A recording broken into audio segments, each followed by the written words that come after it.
He's going to keep this time. They're underway. Lossett. A Tundra into a top. Shearer going to draw a card. There's a Verdant Catacombs. He will sacrifice that, go down to 19 in the process.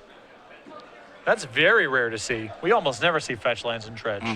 So he's playing with 7 fetch lands, 3 Underground Seas, and 4 Cephalid Colosseums. His mana base is much different. And as a consequence of this, he's not playing with Lion's Eye Diamond or with Faceless Looting. So this is, at least he's trying to do what you're doing. He's not taking a lot of these cards that people assume are mandatory, playing with some different stuff. Here's a Putrid Imp. Getting away from the Gemstone Mines and the City of Brasses is kind of nice. Oh, the days of Tarnished Citadel. That one's a doozy. Pro Tour winning Tarnished Citadel. You watch your tongue. Something that, say, Battlefield Forge can't claim. Tarnished Citadel has won a Pro Tour. How bad you want that colored mana? You tell me. Oh, Ken Ho wanted it real bad. It is a Scalding Tarn, passing the turn back. Here is a Cephalid Colosseum. No Dredger here for sure. He's just going to attack from 1. Well, bam! That Imp is rather putrid. Corey telling me that he lost to 8 Putrid Imp hits while, I don't know, Rest in Peace was in play or something like that. And you saw Joe make a little bit of mistake there with drawing 3 cards. To be fair, he had never spun the top yet, so he doesn't actually know the top cards of his deck. Hasn't cast a Brainstorm, none of that stuff. So the order of the cards actually doesn't matter. Yeah. I like that we live in a world now where that's not a penalty. We can just fix the game state and move on with life. Arid Mesa is land number 3. This is Source of Plowshares number 1, going after Putrid Imp. Will there be a discard? There will. Discard Stinkweed Imp. Discard Icarid. Now that's gone. And this Dredge gets him to Threshold, which means how the Coliseum is turned on. Yep. Got a little something going. A stew, as you'd like to put it. Luckily for me, I like stew. Looks like Joe has some interest in casting a Counterbalance this turn. He does have the lands in play. He can search up some dual lands if he'd like, some mixture of basics, and play Counterbalance. It looks like that's what he's going to do. Counterbalance not the most exciting against Dredge, but early on in the game it can provide a little bit of help. So there's a Tundra. And as he does consult the group, he's got another fetch land down there. There's Volcanic. Since Dredge really isn't into the whole casting spells thing, Counterbalance is not always the best. But he's got his 1-2 punch in play. It's time to dredge a Stinkweed Imp, I believe. And there it is. So 5 cards going to go into the graveyard. We'll see what these are here in just a moment. Hapless Research, another Stinkweed Imp. A Breakthrough, a Cabal Therapy, and a Bridge from Below. Which is great here for Alexander because he gets another Dredger already in the graveyard for this Coliseum. Another Coliseum comes into play as his land for the turn. See, Joe's going to take a look at the graveyard. What are the important cards down there? Again, Bridge from Below, a Stinkweed Imp, so you can dredge yet again, a Cabal Therapy. There's also an Icarid down there. I think it's time to get back big stinks. Dredge 5. The first of many here. So let's see what these 5 cards are going to be. An Ashen Rider, another Bridge from Below. A Careful Study, a Breakthrough, and a Cabal Therapy. No dredgers there. So Shearer's going to check his graveyard for a dredge card. He's not going to find one, which means he has to draw 1 and 2, and now discard 3 cards. Though that last card he picked up looked like it was a copy of Careful Study. So he's going to discard 2 copies of Stinkweed Imp, as well as a Misty Rainforest. Now he's going to tap a blue for a Careful Study. I'm afraid I have some bad news. Draw a card with Sensei's Divine Topple was set. Put that on top. Trigger, counter, see you later, Careful Study. So Counterbalance pulled its weight. Got at least 1 spell. The one thing it counters in this matchup was 1 mana spells. Can counter Therapy, Careful Study, Breakthrough, stuff like that relatively easily. Yeah. The second to play a Scalding Tarn does have a top in his hand. That was his draw for the turn. Looks like he's going to redeploy. And he will. The issue here is Alexander's in a position to flip over a lot of cards this turn. He can look at a lot of cards. Additionally, he's got Icarid down there. He can start getting to work with Bridge from Below. Now, the question is, does he have a black card that he's content removing? The answer is yes. There goes a Stinkweed Imp. Ichorid's going to come on back. The 3-1 Haster in combination with Bridge from Below is quite powerful. He will dredge a Stinkweed Imp, so 5 cards coming yet again. We'll see what these are here. Underground Sea, a Breakthrough, another copy of Ichorid, a Narcomoeba, and a Golgari Thug. So another Dredger. Narcomoeba will come in. It's pretty important there for Alexander to flip over another Dredger there because I think his graveyard was out. I think he only had the 2 Stinkweed Imps. Yep. He removed 1, of course, to the Ichorid. And then he does have the one in his hand now. Lossett. Looks as though he's going to spin top here in just a moment. They're just trying to figure out when exactly you are doing this. Because we are right now, because Dredge is resolving, we are in Alexander's draw step. Yeah. We're not in his first main phase. Dredge is a replacement effect for a draw. And Joe taking a look at his hand here, along with the 3 cards, a Caracas and a Vendilion Click among them.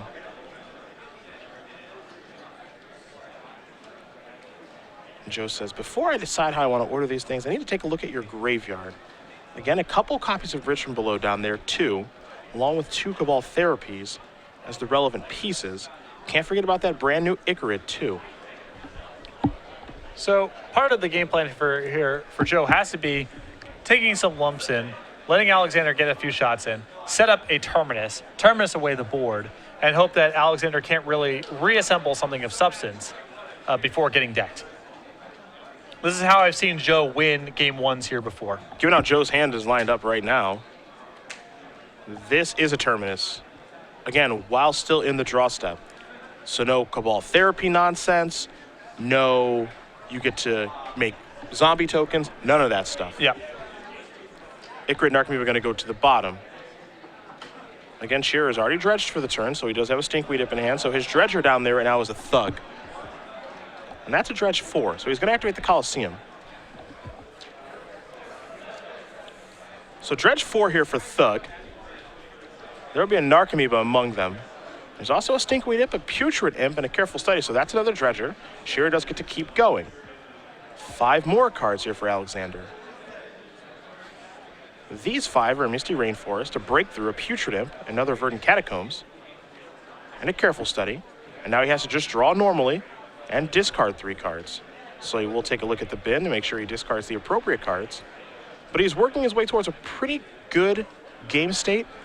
Again, there are 2 Bridge from Belows in the bin. He will discard 3 Dredgers there and 2 Stinkweed Imps and a Thug. Play a copy of Verdant Catacombs. We'll sacrifice that. Although Joe has done a good job of blunting the offensive. Alexander has not had one of the big dredge turns yet. Hasn't really gone on for Joe's hand. Hasn't made a bunch of zombies. And Joe has played this before. He knows that if he can weather the storm once, maybe twice, he can just deck Alexander. Terminus is crucial. Yes. He's already used 1. The top card on Joe's deck is a Sensei's Divine Top, so he knows what he's drawing next turn, just like you guys do at home. He's got that Naked Counterbalance in play. Now, if something does come up, he can, of course, sacrifice that Scalding Tarn. He would have to make the top go away, though. However, that's just it for Shearer's turn. Lossett will play the top, reestablish his soft lock, and pass the turn back. Don't forget, Joe does know the top 2 cards of his deck, the 3rd one down, a mystery. Yeah. Often Dredge takes a turn or 2 to kind of get the engine revving. A little bit of setup, yeah. Yeah. So here's a Stinkweed Imp. Dredge 5, no return of Ichorid here. Those 5 cards, Hapless Researcher, 2 Ichorids, and then 2 Thugs.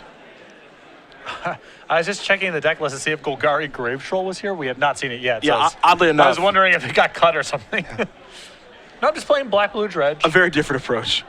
As you mentioned, it's good not to take things for granted. That's true. You can just reassess every card in the deck.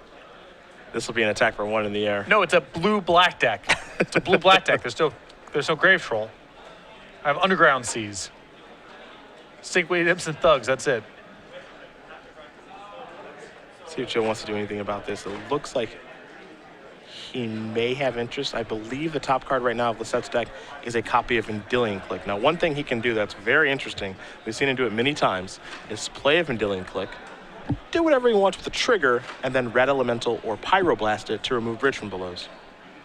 And even saying that aside, there's a chance that Alexander will just attack in combat, and then the click can also clear all the bridges that way by just blocking and trading. Take a look at the top couple of cards here. Cabal Therapy being placed on the stack. There are bridge triggers here, of course. So some zombies will be coming, I believe, in just a moment, as long as Shearer does remember his triggers. Therapy looks like it's going to resolve. Unless that's going to dare him to name the right card. As there are 2 zombies from the bridge from below. There's a Brainstorm there on top from the counterbalance, so Therapy actually will not resolve. But Shearer's done a nice job of dredging this turn.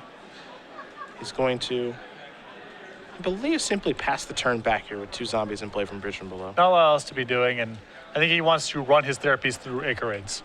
Trying to maximize his bridge from belows. Joe's draw is that Brainstorm that was on top. He's just going to pass the turn back. Shearer going to go to the graveyard. We're in his upkeep, so it might be time for a little acre action. There's 1. Remove a black card. There goes Putrid Imp. That's 2. Remove a black card. Another Putrid Imp.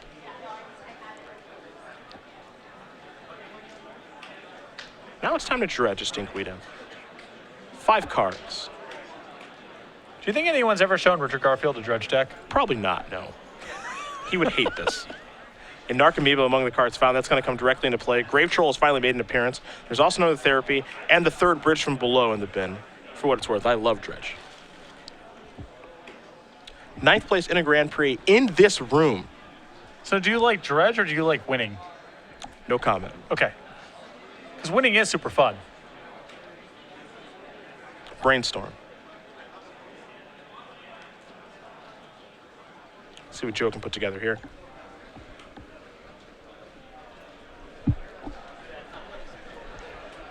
What's interesting about this, Bridge from Below, a very weird card, the way that it is worded. Yeah, to say the least. You mean that it's a card that costs 3 black mana that has no game text when it's in play? Well, I've cast it before. To what end? I needed Nature's Claim to gain 4 life. Okay. Okay. So it does have. I'm sorry. I apologize. It does have text. Back off. It's really well designed. I apologize. You back off. Here's a Vendilion Click. The reason this is really strangely designed is because when non-token creatures die, you don't get anything. But when when a non-token creature dies, you get something. When a token creature dies, you get nothing. Yeah. So I think Joe's plan here is probably, I'm going to block your zombie token, which will remove your bridges from the graveyard, and then when your Ichorids die, you get nothing. Exactly. Well, it's common for these cards for them to say whenever a non-token creature you control dies, put a token to play because they don't want the tokens feeding themselves. Now, Even the team responsible for Bridge from Below got that much. Yes. Now, the other thing to keep in mind, too, is that Shearer, the controller Bridge from Below, controls how the triggers are stacked. So let's say, for example, he were to block the Ichorid, some crazy things would happen there. But right, it would be in Shearer's favor. He would be able to order the triggers of make tokens or exile Bridge however he wants to. Correct. One would assume would just make a bunch of tokens. Now, 3 Bridge from Belows are going to bite the dust here. A lot of damage was dealt there by Alexander, as Lossett is down to 7. So there's still a problem here for Joe. He's through 1 pain. The bridges are basically gone. There's 1 left in Shearer's deck. The Ichorids are going to die. Of course, no bridge triggers as they're not there. But he's left behind a couple of goodies there. Lossett's going to spin. You've seen Entreat the Angels among the cards. Also a Jace there, too. And I feel like we've gotten to the point where if Joe can find 1 more Terminus, he's going to get out of game 1. He needs 1 more. I don't think he can weather the storm here forever. It's a good way to put it. Weathering the storm. Yes. That's what it's all about here for Joe. Jace the draw. Karak is going to come into play. Pass the turn back. And I believe Joe's top card of his deck is a copy of Entreat the Angels. You see Alexander going through his graveyard, reaching for those Ichorids again, seeing if there are black creatures to remove. There's 1. See you later, Thug. There's 2. See you later, Thug. Time to dredge a Grave Troll. Take a look at 6 cards this time. Finally 6. It's been 5 the entire game. Dread Return, Ichorid. Another Thug. Cephalid Coliseum, Verdant Catacombs, and a Flamekin Zealot, a popular Dread Return target. Though without any bridges, it's much riskier for Alexander to pull the trigger on trying to reanimate something. And I like this. Just ship him in the red zone. Alexander going to shrug his shoulders, ship into the red zone, hope it's good. The answer is no, it's not. There's an Entreat the Angels. That'll be for 2. 2 Angels incoming. Now he's at 7, so he's got to block in a certain way so he doesn't die, of course. I think Joe's probably wondering, can I maybe snipe the zombie? Yeah. Because the Icarus blocking the Icarus saves the most damage, but also makes the fewest inroads on Alexander's board. So best case scenario is he's blocking things like Narcomoebas and zombies and trying to fight the Icarus the following turn. Icarus are going to die. Joe's going to get to untap. He'll draw his top.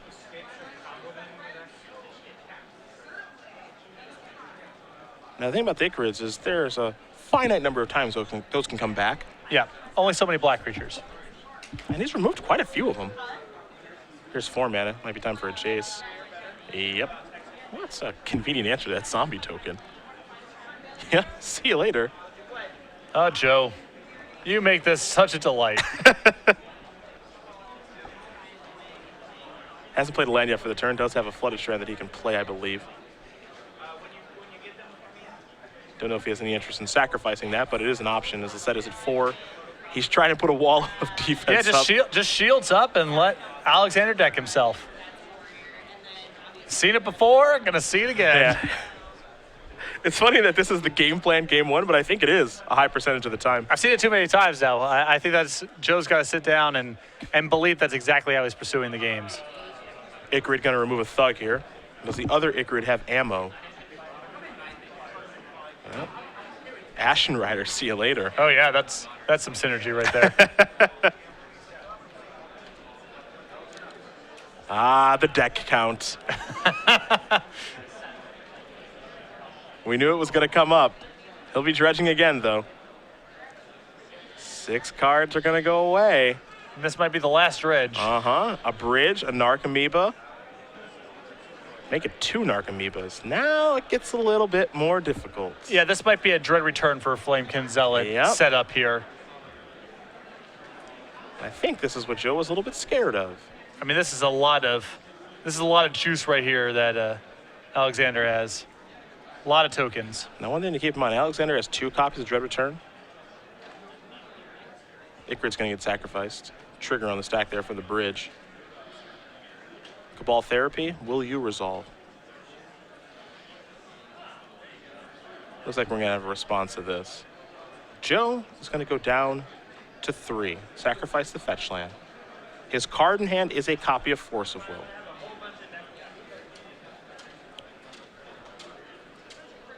He'll search up a Plains. I believe he's in search of a blue card right now. 2 Dread Returns in Shearer's deck, but I think only 1 currently in the graveyard. Yeah. I believe that is correct.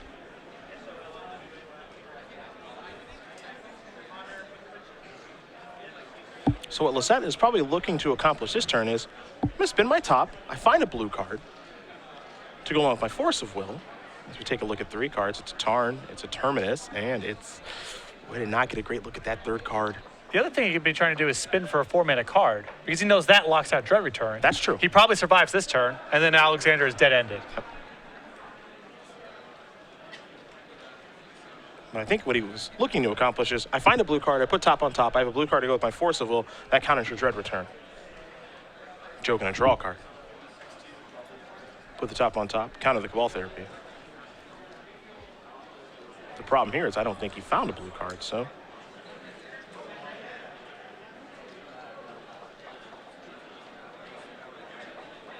Shearer's gonna slide those Narcomoebas together. One of those gets to attack this turn. The zombie's brand new. The Icarus can do battle. Well, this could also just be a Dread Return. Yeah. Sack the 3 Narcomoebas. Skip back to Flamekin Zealot. Make some zombies. Joe's going to show he's got at least 1 Force Will in hand. Don't think the other card is blue, though. There are 3 zombie tokens. You have to imagine it's targeting Flamekin Zealot. And it is. That comes into play. Gives everything +1/+1 in haste. Attack with everybody, and that is going to do it. Alexander Shearer on a mulligan to 4 is going to win game number 1 here over Joe Lossett. Dredge up a game over Miracles. Joe did it. It's sounds obvious to say, but everything in his power there to get game 1. He had Alexander on the ropes and just fell 1 turn short. You can tell a little bit of frustration there, I think. he's so close. Yeah. To winning that game. I think Shearer only had 2 or 3 cards left in his deck. He had to make it through one more turn. Maybe fade a bridge from below, was unable to do so.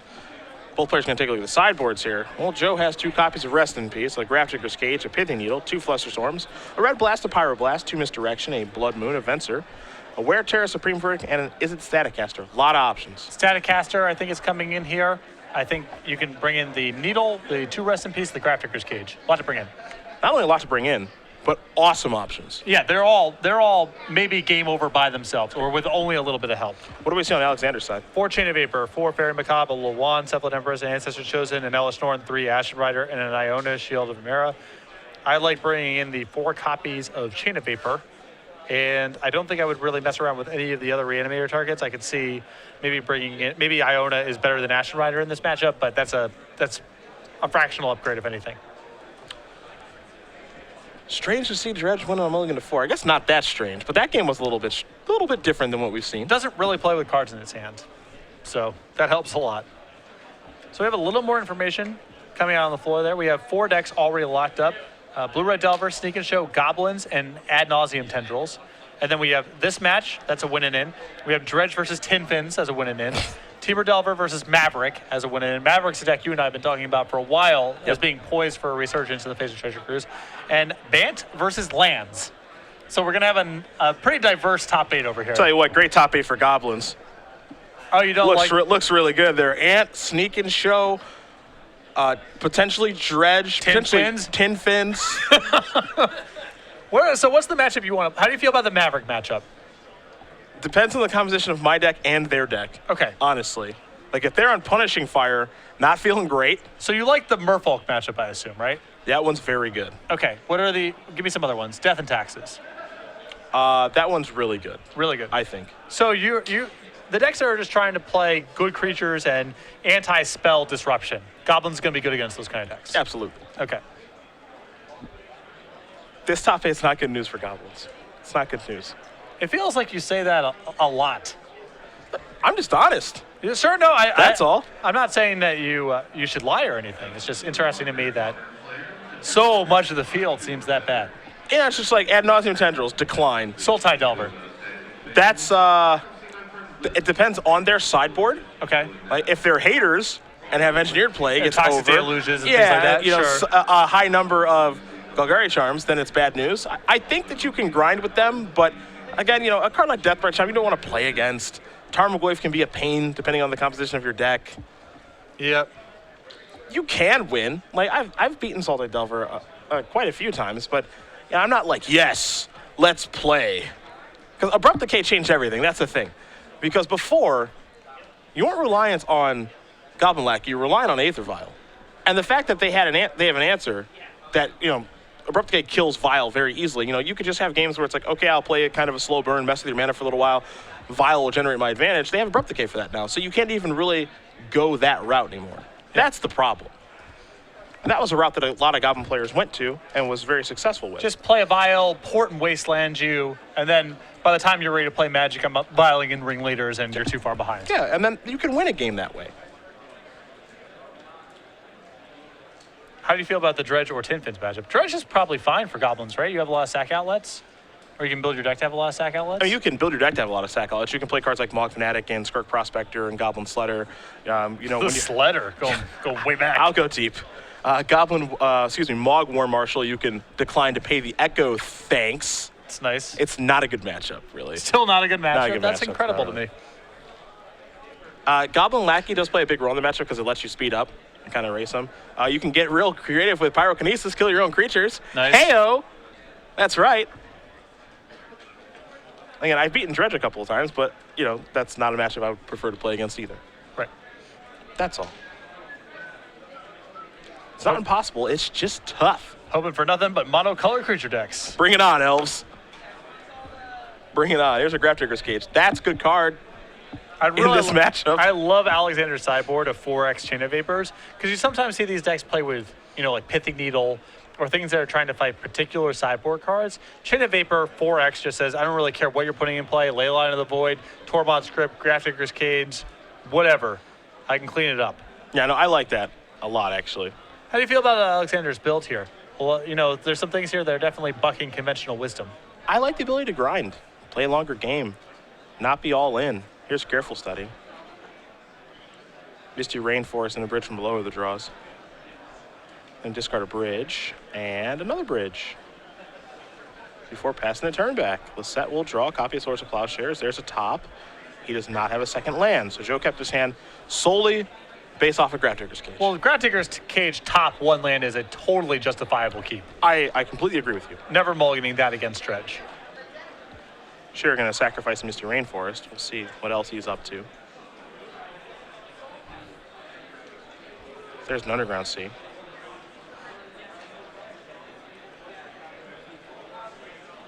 Doesn't have any of the crazy lands like Gemstone Miner, City of Brass, as you mentioned. Yep, 7 fetches, 3 duels, 4 Coliseums. I've never seen a Dredge mana base like this. Putrid Imp. Joe going to spin the top on the upkeep. Red Blast. I don't think he found one. Quickly keeps them, draws, passes. Shearer going to take a look at the bin. No Dredgers down there just yet. He will draw a card, however.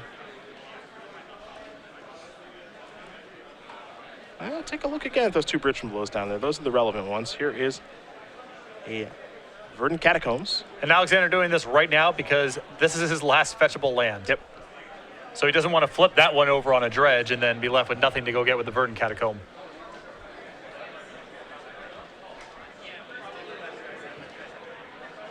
See what he finds here on this turn. We could be just going the pathetic beatdown plan. Why not? Don't be above casting a Stinkweed. Alexander apparently did this to Corey Burkhart last round. Going to discard Thug. That's Threshold. Oh, someone's clock just doubled. To ya. This is another just bizarre design from Magic's archives. We had a rule while we were testing for Team Limited that you were allowed 1 Putrid Imp in your deck for every Arrogant Worm. Because Green-Black was one of the decks that we liked a lot. That was the rule. Here's a hard cast Stinkweed Imp. Joe's just going to pass the turn back. Nice hard and fast rule there. Yeah, you get every Putrid Imp, every Arrogant Worm allows you 1 Putrid Imp. Oh, I like it. No Dredge beatdowns. All right, get that thing out of here. Now we're riding dirty. We're in manual mode. That's right. Discard Nicarid. Discard a Flamekin Zealot. Now that Putrid Imp will be exiled. Won't stay in the graveyard. So we will take care of that. And here's a Thug. And Joe's just thinking, please not like this. Gotta beat you down. Show you who the boss is. Joe gonna draw a card. He knows what those cards are. Another Swords in hand. Joe feeling like he can just afford to source the Plowshares here rather than look for a land because these beats aren't really demanding much of a response just yet. Yeah, he's gonna take 1. See you later, Stinkweed Imp. It's a strategy all unto itself. Yep. The Dredge beatdowns. Joe gonna spin now. Entreat the Angels. He found an island in Arid Mesa. All right, Joe's broken out. There's a land. Quickly comes into play. Kick it back. Putrid Imp the draw. Ooh. In for 1. Big draw from Alexander. Turning it all around. There is the Imp. Joe gonna spin the top. Arid Mesa. Entreat the Angels. I like that Entreat the Angels is the stop sign here. Somewhere down the line. Yeah. That's why Joe has to get rid of the Stinkweed Imp because that thing has Death Touch. That's true. That trades with an Angel. Here comes the attack. Well, bam.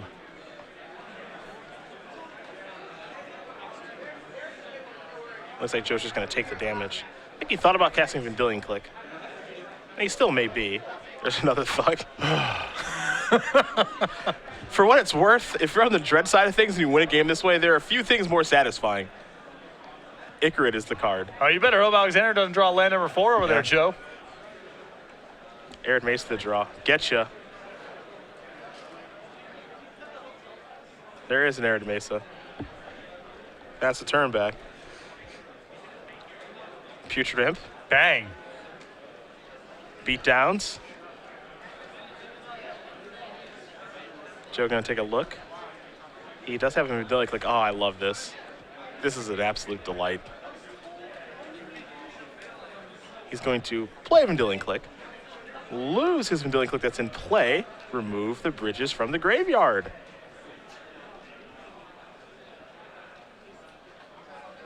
That's where those are going to go. Yep. Seen this play out of Joe's playbook, too. See you later, alligator. Now he can probably block if he wants. Keep his head above water. Still take 2, go to 9. Virtual weight due to the Arid Mesa. Oh, but a replacement Putrid I know. Imp. That's an Entreat the Angels. That might be the stop sign. With the Miracle on the stack, Joe will search up a land. It'll be a volcanic island. 2 4/4s. And that is it for Lossett. Now Joe can play a little offense-defense. One angel can attack, and one angel can block. Good basketball reference. Not really a basketball reference. That's just applicable across a wide range of things. Nah. We're thugging. It's on a dredge. Alexander shifting plans now. He's found an Archimedes, a bridge from Ooh. below. Oh, can't be down with that thing. No. Can't get it back. The cage, I was about to say. Alexander picked up another beater. He's coming in. The attack's like a free roll. The creature's upgrade. I know. Though I do think Joe will be doing some blocking here.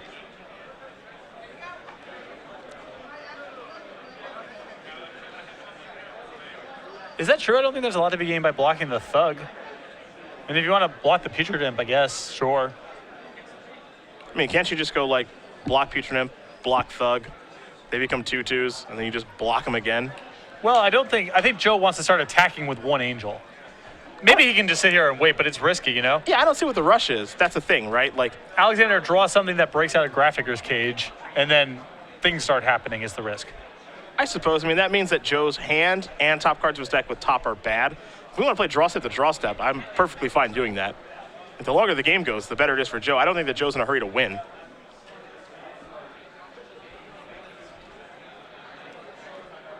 He's going to block both creatures. They're both going to die. Zombies are going to come into play from the bridge trigger. Joe will take 1.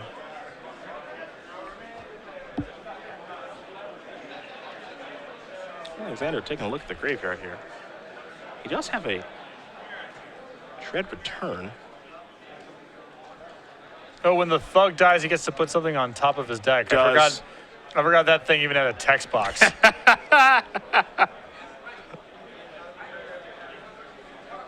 The best part is Man, it was a different R&D regime back when Ravnica got printed, I'll tell you what. It's mandatory, too. Oh, it's mandatory, Yeah. okay. Joe's going to draw a card.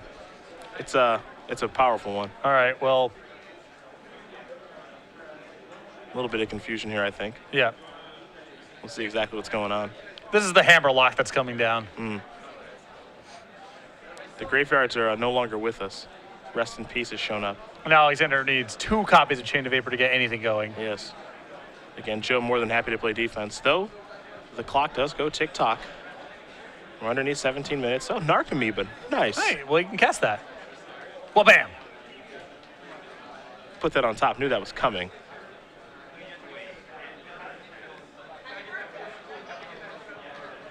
I would say poor Dredge Guy if the Dredge Guy was worthy of any sympathy. Because this is tough.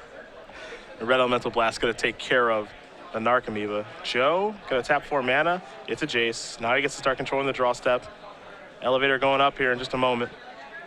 Actually going to go down and get the zombie token off the battlefield. Thought he might Fate Seal. Just going to pass the turn back, whittle the forces away. Stinkweed up the draw. Big draw here, can attack through an angel. Well, they can block. There is that. Don't you make fun of old Stinky. I've hardcast that card more times than you can imagine. I don't even know the lifetime damage I've dealt with it. Do you think it's 20? Oh, way more. Way over? Way more. Discounting draft. No, yes. Okay, just way constructed. more. Yeah, it's definitely triple digits. That seems impossible to be. Proud of it. I'll take your word for it. Proud of it. Done a lot of work.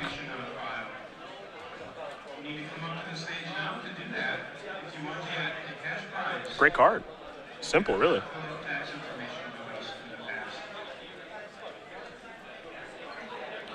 Looks like Jace is going down. Somebody's feeling aggressive. Beatdowns, maybe, yes. 17 -8 is going to put Shearer down to 9. And I think Joe has set an entreat on top of his deck, so now. That makes it pretty easy, doesn't it? Alexander did give it his best punch with this pathetic crew of creatures, but Joe very quickly going to draw a card with top, activate. There is Entreat the Angels. It'll be for 2. not a winning recipe here for Dredge to try to win this Talk way. about the little guys like that. A little respect. They fight. They fight hard. Not hard enough. That's true. Well, man. There is old Stinky. Joe going to quickly untap. He'll draw. Probably just clear Stinky out of the way and attack for lethal. Yep. It's on to game 3. That's where we're going between Lossett and Shearer. Miracles and Dredge even up. We'll see what Alexander can put together for game number 3. Even the one-landers that Joe gets are going to be fine if he has the sufficient hate cards. That's Absolutely. the lesson there. Yeah, I agree. We saw him almost pull out game 1 with no specific hate, just with Turbidus and being able to defend himself. So I think that Joe's got a really good shot here if he finds, a Rest in Peace, a Graphicer's Cage, just something. He only needs a little bit more. I'll tell you what, it is entertaining to watch Dredge just try to claw its opponent down with just complete rubbish. Oh yeah. That was actually, when I played Dredge many moons ago and extended, I can't believe that's a name anymore.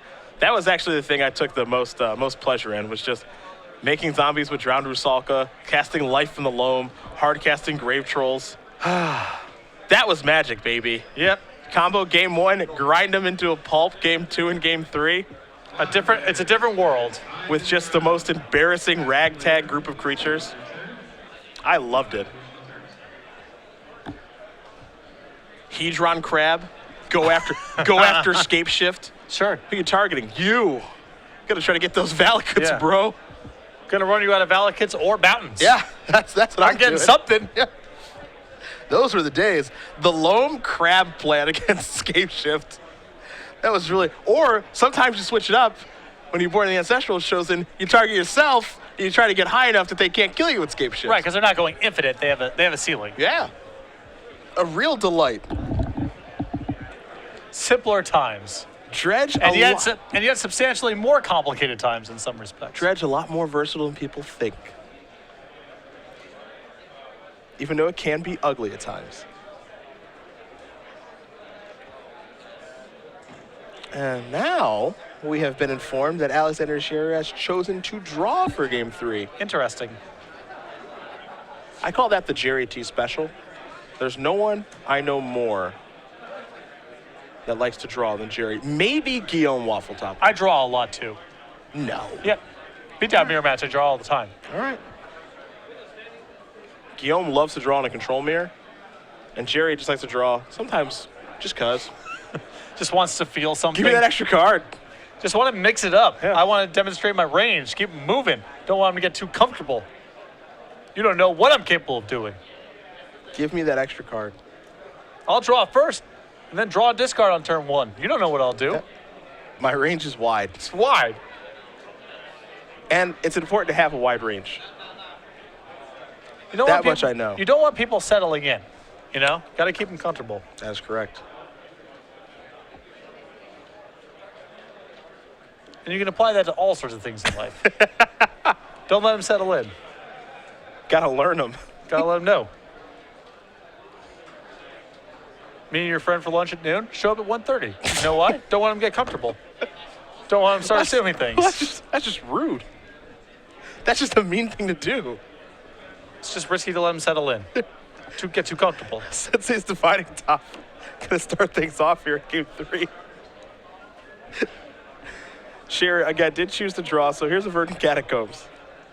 Are you late for lunch a lot then? Is that what that means? No, I'm not saying I do this a lot. It's just, you got to keep them guessing. If they ask why you were late, is there an explanation, or do you just tell them? Just shrug your shoulders, sit down and order something. I like it. You don't owe them an explanation. Why would you? Because they're What do you have to say? What do you have to say to them? They're your friend, hapless researcher, showing up to the party.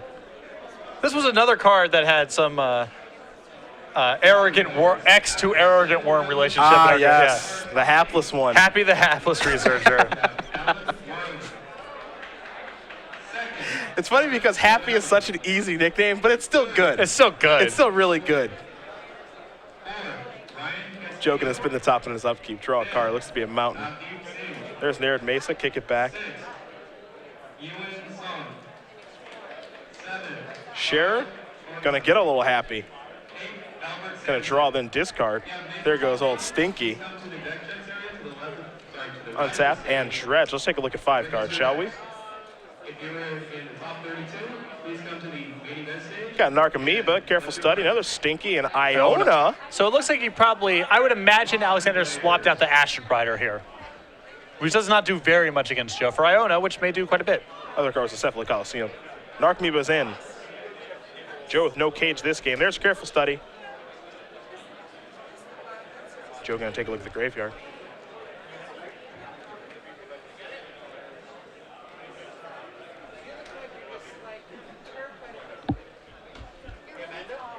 It's a Stinkweed Imp. That'll be dredged first. Here come 5 cards. See if you can chain off into more. The answer is no, though a Narcomoeba is going to come in. Well, we think. Well, it's got to resolve Careful Study completely yeah, first, sure. and then Narcomoeba trigger goes on the stack. I thought we had seen our second look. That's Gotcha. why. Okay. So there's a bitch from below. I hope for Alexander's case, as he does discard a second card, that he returns that Narcomoeba. Uh-oh. So we were both right. It's a bit of a whammy. Misty Rainforest will be sacrificed. He is past the point of no return. And this is a reason why dredge players, when they're playing, will often lay out their graveyard across the table. You've seen multiple times in this match, Alexander has kind of had to pick up his graveyard, look through it, put it back down. And part of that is it's just way easier to see everything if it's all laid out. When I play dredge, I used to put my graveyard in a stack like Shearer did. The cards that mattered, I turned to the side. Yep. My graveyard would kind of look like a mess. But one of the things that's kind of strange about playing dredge is you have to have your mechanics for playing this deck physically are much different from when you're playing any other deck. It is a totally different experience. And your graveyard is an extension of your hand. So you need to be able to see that information in your graveyard because your graveyard is more important than your hand, honestly. Yeah. Past turn 2, your hand is, it's not even a hand. Basically really. nonsense. Yeah. Here's Swords of Plowshares and the Narcomoeba. Adios. This is all in response to Cabal Therapy. And don't forget, Swords of Plowshares removes, exiles, does not destroy. Yep. So no bridge trigger.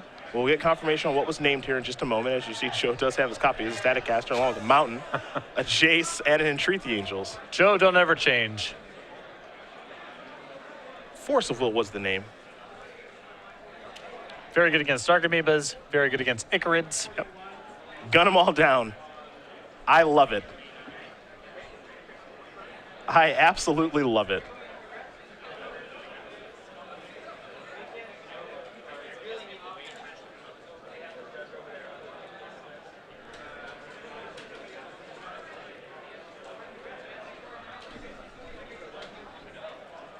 Joe gonna untap and draw here. We'll see what he's up to. All right, well, there you have it. Good draw. Good draw step there, Joe. Joe knows it too, didn't even try to hide it. Sometimes our job's easy. Yeah. Good draw, Alexander's turn. Gonna spin the top. Locked out of the game. All right, your turn.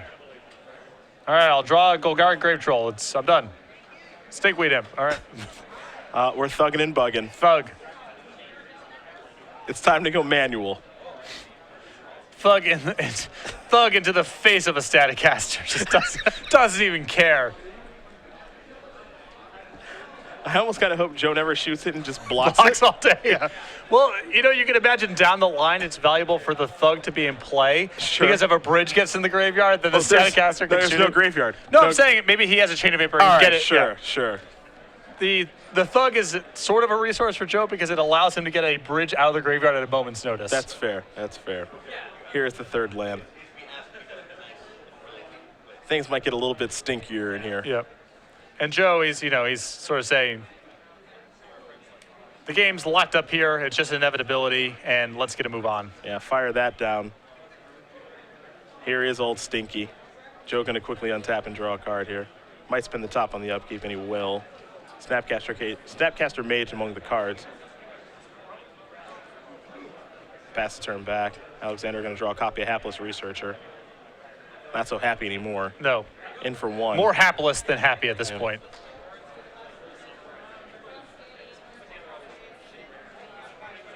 Players making sure life totals are correct. All that stuff. It's funny, this is a familiar position for Joe, where he has to play a little faster himself and implore his opponent to play faster. Yep. Miracles does take a while to win. Happy's going to get happy. We'll draw discard action here. There goes a Grave Troll. Might be time to cast a Cabal Therapy here for Alexander. It is. Joe thought about casting a Snapcaster Mage. Well, there's no value to be gotten out of the Snapcaster Mage at this point. Yep. There's no graveyard for the rest of the game, so this is just going to be a 2-1 beater. Yeah, that's his clock, so that's going to come in. He's all Jace the Mind Sculptor named. So now Joe's going to spin top on the upkeep. Terminus among the cards he's looking at. Brainstorm 2. He will draw a copy of Brainstorm. He will attack for 2. Shearer's down to 16, underneath 4 minutes in the match. There is a Brainstorm. 3 cards coming. 2 cards going back. The third one was the most important because it was a fetch land, I believe. Well, this allows him to also just take a land and set and treat. Yep. And that's going to speed up the clock considerably. And the Flooded Strand happens to be the second source of white mana. What a delight. And that Verdant Catacombs that Alexander just drew, there are no lands left in the deck. Only 3 undergrounds. Joe's actually going to just draw a land this turn. It's an island. He will play that. You see the Venser. Here's the attack. See if Shearer has any interest in blocking. Yep, we'll trade. Shearer will draw. There's a Careful Study. That's going to resolve. So 2 cards, Chain of Vapor and a Flamekin Zealot. 2 cards to the bin. Chain of Vapor gives him the smallest sliver of hope, but I think way too much damage has been done. Yeah, because he's got to redo everything. Yeah, and Joe's going to kill him pretty fast here. I mean, he's going to entreat for 3. There is entreat. He'll sacrifice the fetch land, let the Miracle stay on the stack. And Joe Lossett on the verge not only of winning this game and this match, but perhaps being the top overall seed. Yep.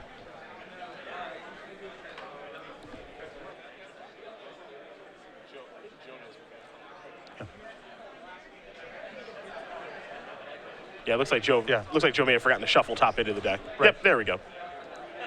It's funny because I second guess myself. It's like, is there this weird clause where it says draw a card and then he can entreat and then sack a fetch and then put top on top? It's like Joe just knows the deck so well. I'm like, I'm pretty sure that's not the case. So. But I do defer to this man's experience. So here come 3 angels. Joe gonna get a move on here. yeah.